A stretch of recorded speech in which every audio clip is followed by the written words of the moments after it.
মুকুলে ছেয়ে গেছে লিচু বাগান, তামাটে পাতার ফাঁকে ফাঁকে শোভা পাচ্ছে থোকা থোকা সোনালি রঙের মুকুল। বোম্বাই, বেদানা, মাদ্রাজি, চায়না থ্রি সহ বিভিন্ন জাতের মুকুলের মৌ মৌ ঘ্রাণ লিচু বাগানের চারপাশ জুড়ে।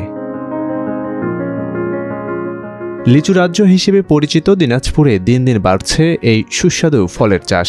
এবারও দেখা দিয়েছে এর বাম্পার ফলনের সম্ভাবনা। এতে বাস্তবে রূপ দিতে দিনরাত ব্যস্ত সময় পার করছেন কৃষক ও বাগানীরা।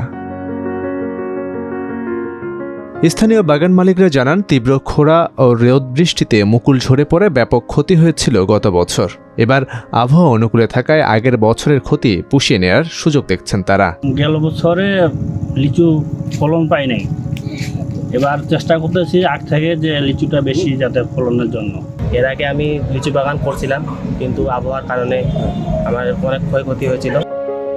2024 সালে দিনাজপুরের লিচুর বাণিজ্য হয়েছিল 1000 কোটি টাকার। এবার সেই মাইল ফলক ছাড়িয়ে যাওয়ার সুযোগ দেখছে স্থানীয় কৃষি অফিস। আমরা আশা করছি যে আবহাওয়া অনুকূল থাকলে আমরা প্রায় যে গত বছর যে 25,000 মেট্রিক টন কিংবা 1000 কোটি টাকার যে লিচুর বাজার, সেটি তারা আরো বেশি পাবো বলে আমি বিশ্বাস করি। এবার শুধু দিনাজপুরেই 8,250 হেক্টর জমির গাছে এসেছে লিচুর মুকুল।